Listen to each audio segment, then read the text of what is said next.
Welcome to Helping Organizations Thrive. Today on the show is Alex Tremble. Good morning or good afternoon from me. Good morning to you, Alex.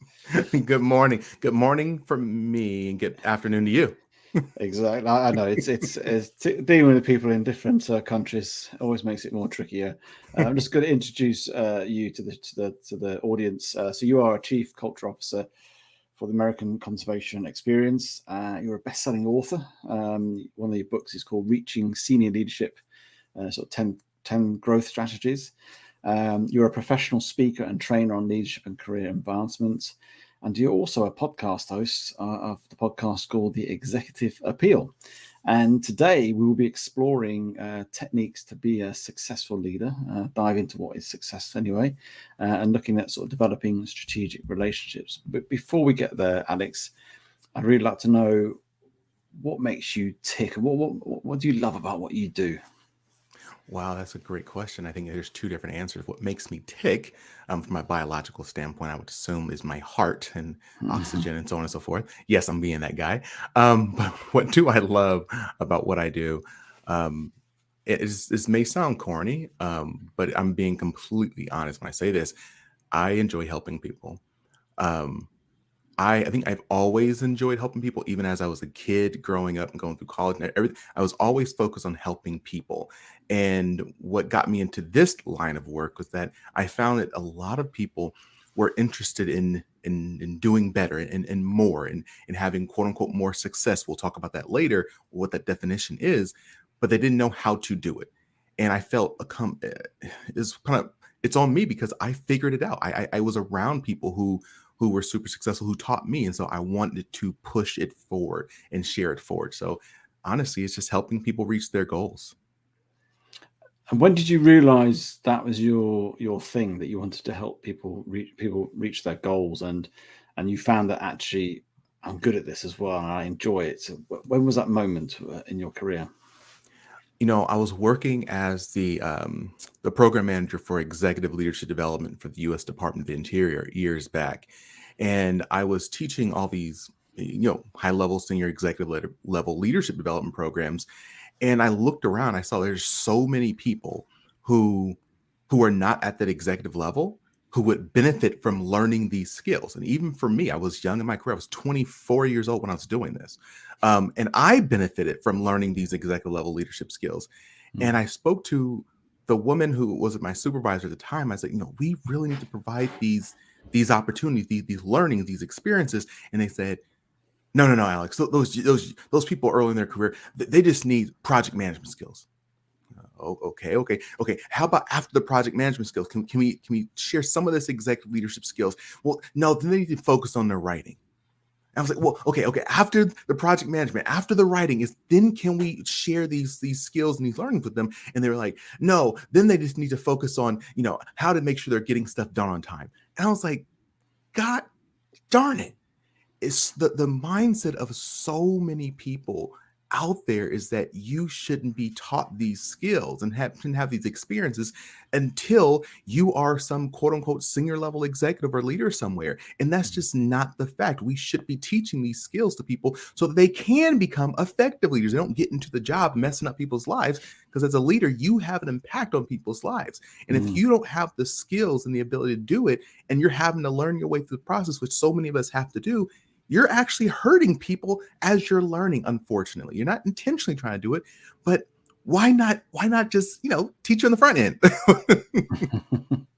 Yeah, it's interesting. You're almost talking there, and I don't always like the phrase really, but the hard skills and soft skills. Hard Mhm, skills are almost like the technical piece of your job that you need to understand and know, and people put a lot of investment in that, a lot of training, a lot of courses, and then the soft skills, although that for me that more like vital skills really, because mhm, they make a difference whether in a workplace or in a personal context. And those for me, those skills are almost like the glue that sticks it all together really, in terms of personal interaction, motivating people, inspiring mhm, people, that mhm. whole piece. And it's interesting how I think, as you say, early on in your career, there's a real focus, isn't it, on that hard skill aspect rather than the more soft skill. And actually, it's the more soft skills or the more personal development type skills are actually more impactful for going long term, aren't they? Oh, I completely agree with you, and you and I also in alignment with, I don't call them the soft skills either. I call them executive skills, because in order to Mm, be a leader, like you have to have those skills. You can say, "Oh, I know math every day of the week. I know science," but does that help you lead groups of people? And you and I know that no one is successful at doing anything of significance by themselves. They have to have a group of people working with them to accomplish something. So uh, I'm with you. We need to be teaching those skills earlier on, because for me, anyways, you can teach someone. Someone can read about a skill. Absolutely, sure. Yeah, you can read about it, but then you can maybe teach them and have some interaction. That's another level of learning, and that's what we should be also doing. But you know what I love to do? Give them an opportunity to try it, right?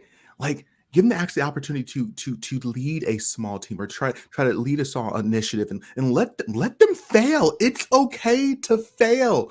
I mm, I, I love thinking about our school system. I'm not sure how it is out there, but when I was growing up, it was the only way you got an A in the class is that you had to know the right answer, right? You had to know the right answer. And not only did you have to know the right answer, you had to know the right answer by yourself, because if anyone else helped you, that's cheating, right? But you had to know the right answer, you had to know it by yourself, and you had to know it now, the first time you took the test. But that's not how life works. As long as you figure out the right answer, as long as you bring the right people to the table and get it done, it doesn't really matter when you get it done. And so mm. I really do like to try to break these lies that society has taught us about what it means to be successful, and what does it mean to reach that success, right? Do you have to be the smartest person in the room? Absolutely not. You just have to know how to bring the right people together, and focus the energy on getting these things done.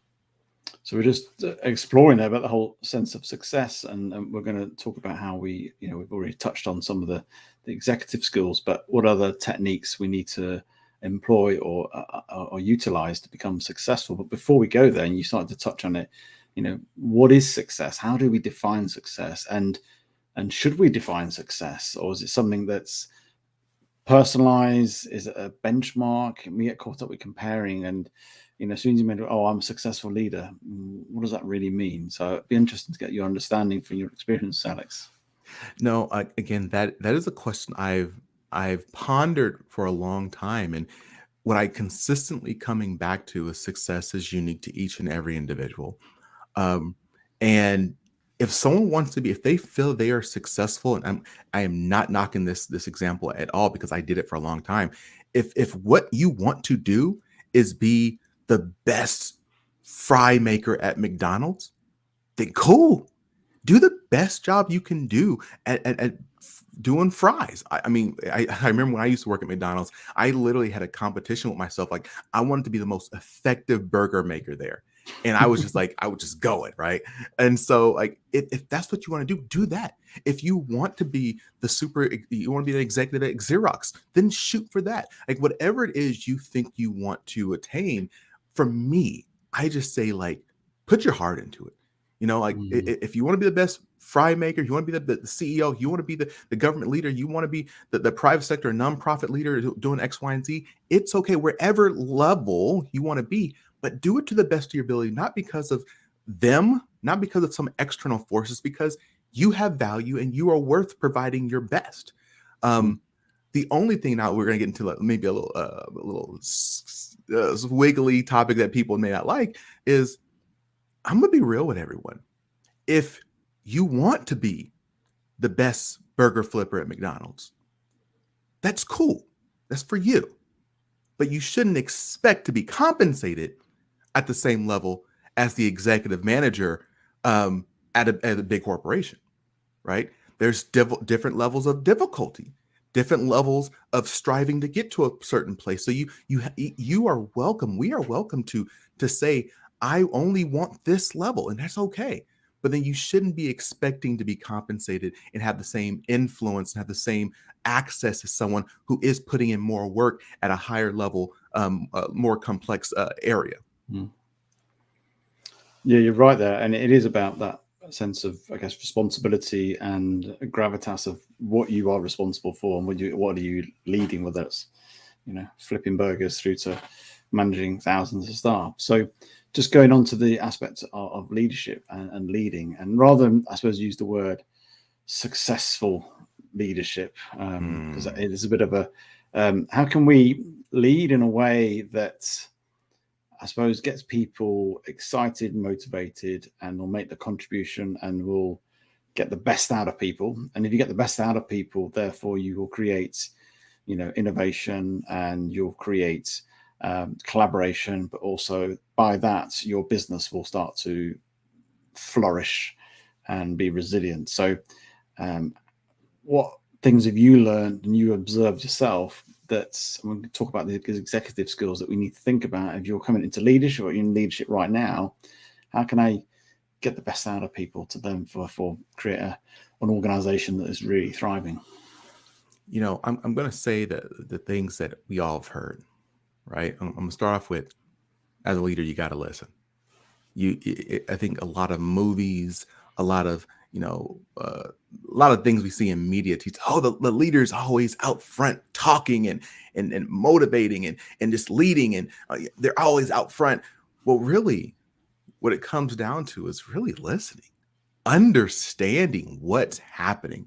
Where your staff at are. Again, we're in this pandemic. We're now still in the pandemic, but we're throughout it, and we're still kind of moving through it. People are dealing with stuff that is not work related, that also impacts work, right? Like, you don't turn off your personal life and then walk into the office. That's not a real thing. Just as you don't turn off the office and walk into your personal life. It's really easy to keep ruminating on what's happening in the work day into your personal life, right? And so we realize there is this melding of the two, especially in this remote working environment, right? And so I think one of the key things a leader needs to do is listen, is understanding how to ask good questions to their employees, and then listening to those answers. Now, again, I know we can go more into that, but I want to actually switch directions and say, I want to go in a different direction that most people maybe don't talk about, which is, as a leader, you need to understand and accept reality. You need to understand and accept reality. Why am I saying that? Because there's a lot of people who believe, for some reason, they're living in this fairy tale world where things are fair. If you just work hard, if the right idea comes up. It's not true. We all know that politics, relationships, influence, there's so many factors that come into play that, as a leader, you have to be wide-eyed so you can help navigate your team through those challenges. If you know, I was teaching a class the other day where it was working with some government employees. They knew during a particular administration, if you talked about diversity, it was going to be defunded. It's going to be defunded, period. That's a reality, right? And so instead of getting upset and in arms and saying, oh, we're going to leave or whatever it's going to be, what some of the great leaders did was, okay, we'll change the name of it. Exact same program. And still it had a significant impact on those communities they were working with. They changed the name of it.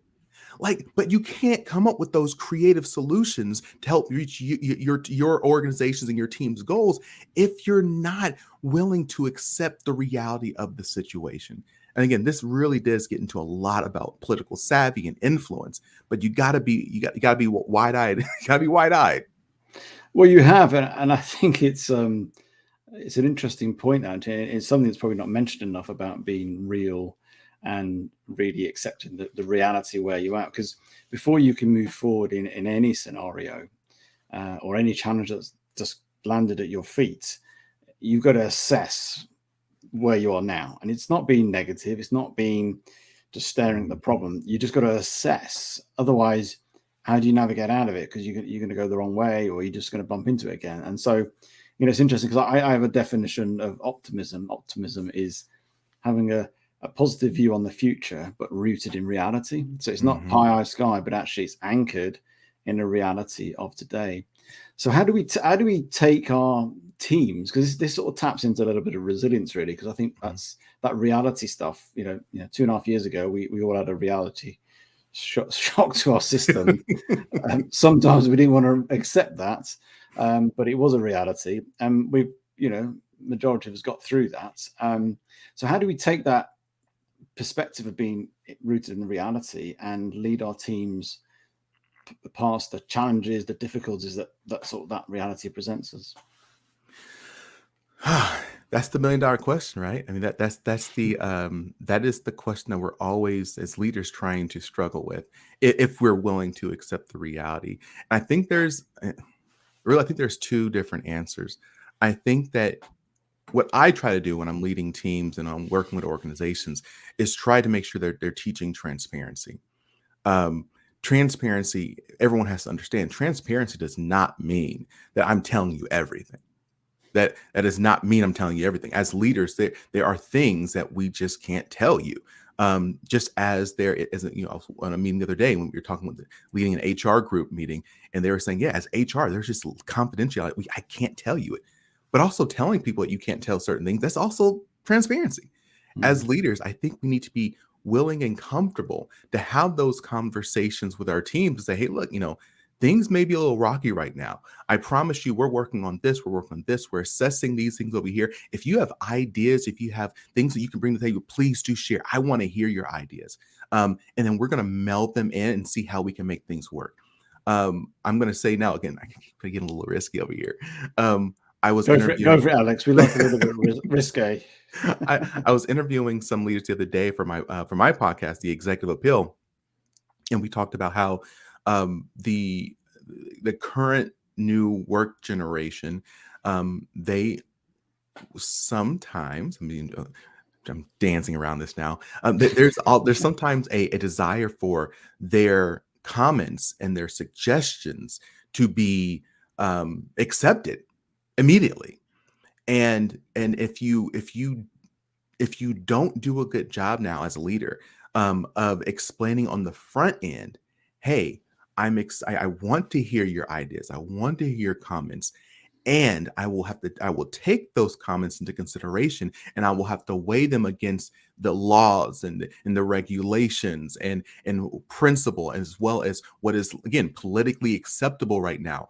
Not politics in the big P, but politics is what's actually willing to be supported within the organization. And you have to explain those things on the front end as you're having these conversations, because a lot of leaders right now are running into a situation where they assume that that younger generation understands and knows that, hey, all these other factors playing in. And what we're seeing is there's a clash happening in the workforce, because the younger generation at times are saying, hey, I gave you advice. Why did you not take it? Do you not value me? You know what? I should go somewhere where I feel valued. And the older generation, the more experienced generation, are saying, no, I heard what you said. I couldn't implement it because of these other reasons. And you don't know that? Why don't you know that?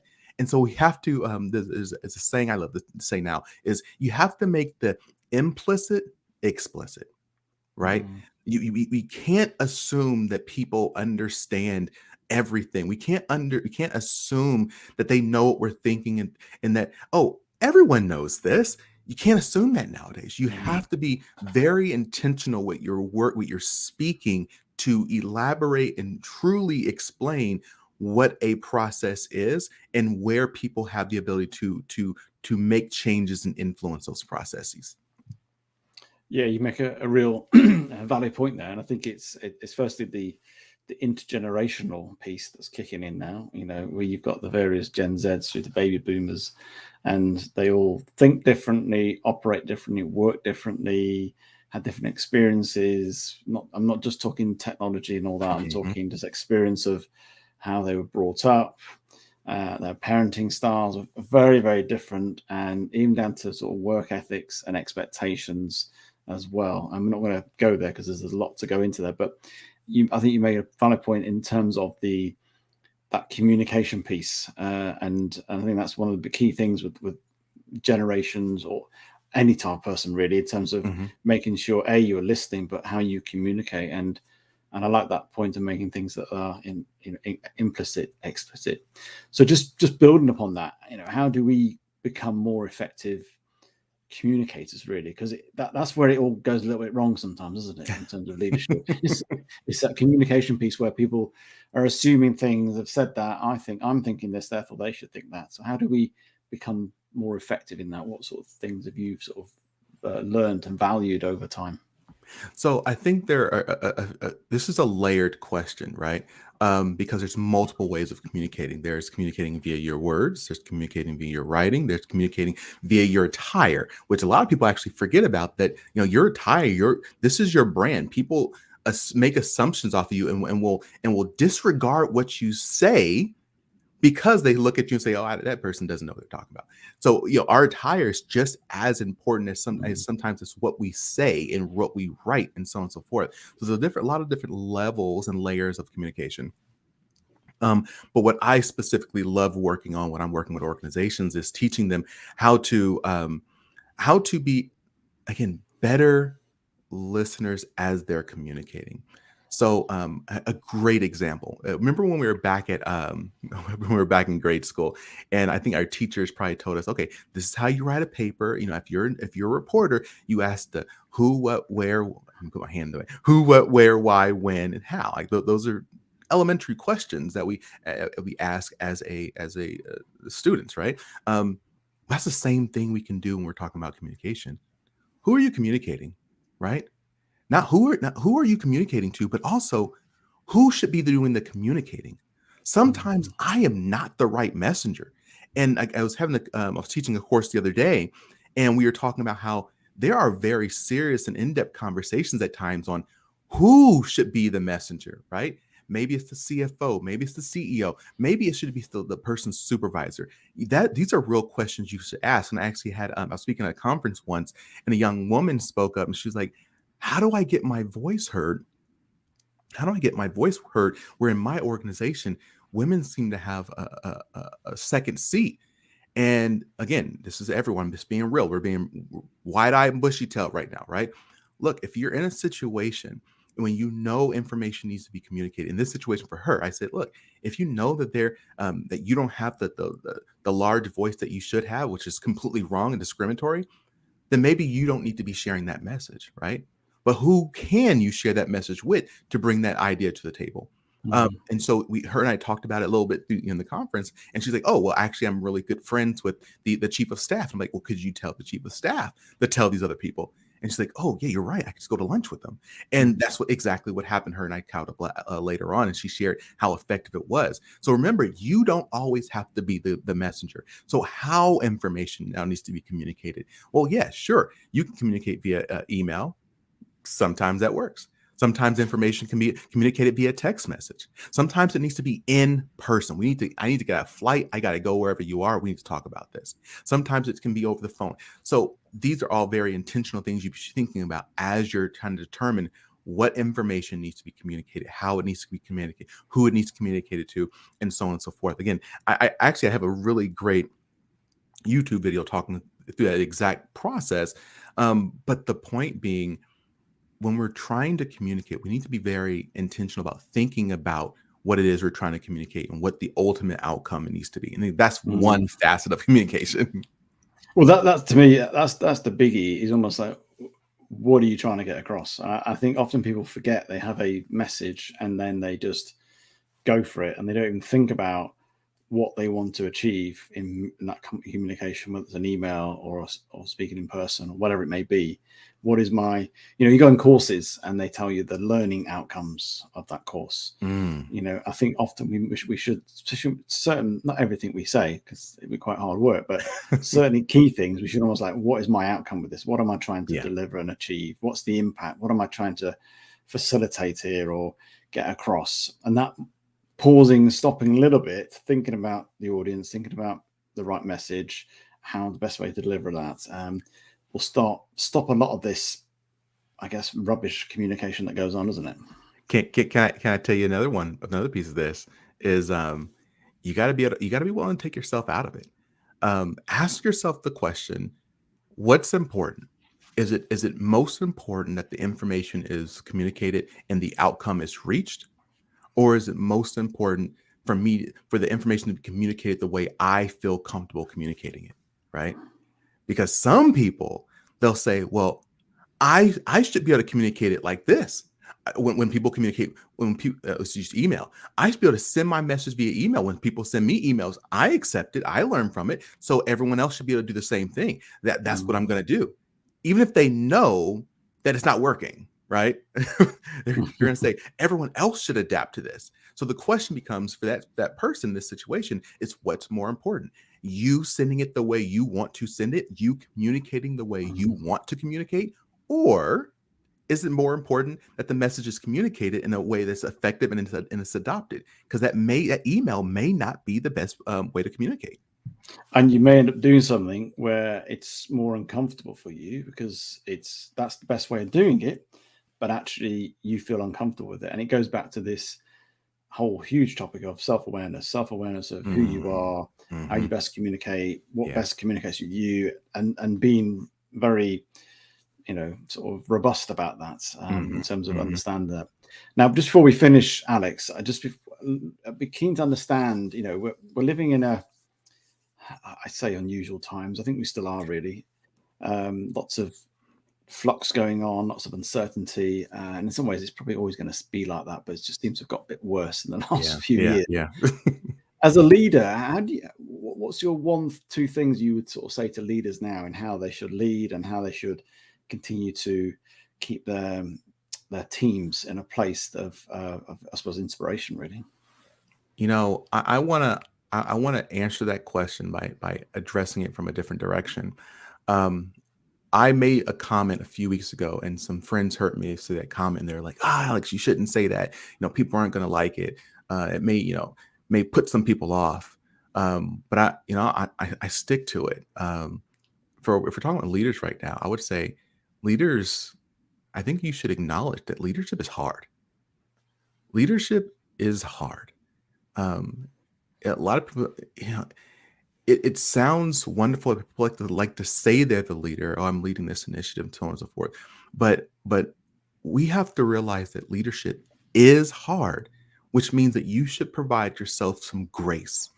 You can't be beaten up on yourself all the time. I've spoken to too many leaders who say, well, no, I'm the leader. It's my job. I'll just deal with it. I'll deal with the pain. I'll deal with the struggle. I'll deal with the stress because it's my job to protect my staff. Yes, it's your job to look out for your team. Yes, it's your job to do your best job possible to make sure they can reach their goals and remove barriers for them. But you have to remember, you're a person too, right? Now, if you're an a-hole, then yes, you need to address that and we can work through those things. But if you're really doing best you can and you're struggling, don't beat yourself up. Know that you're working to get better. And at some point, the only way to get better is to do it. Right. You got to keep doing, you got to keep trying and keep making those corrections. So that's the advice I would give to leaders listening right now is give yourself some grace. Because as you said, we're working in extremely difficult and new times, and everyone's trying to get their footing right now. If you beat yourself up, it's not going to do anything but give you more bruises as you're dealing with the rest of this world is trying to give you bruises right now. No, and I couldn't agree more with that. I think it's self-compassion and being kind to yourself. We get told to be kind to other people, but actually just be kind to yourself a little bit more and give yourself some more slack. I think we're harder on ourselves than we are on other people. And I don't think it really helps us. I think it does, but it doesn't help us at all. So cut us some slack. I like that. That's great, Alex. So really enjoyed talking to you, Alex. It's good to pontificate about leadership, and hopefully people have got some value from this and some insights in a very short conversation. If people want to get in touch with you or connect with you, what's the best way of doing that? Hey, look, I love people to get in contact with me. You can visit alextremble.com. That's ALEXTREMBLE.com. And you'll see I do trainings, I do keynote speaking. I do some really cool, the Executive Pill podcast we have. I actually do a version of that live for companies, which is really fun with their CEOs and whatnot. People really love those and they learn a lot. But I love to hear from everyone here.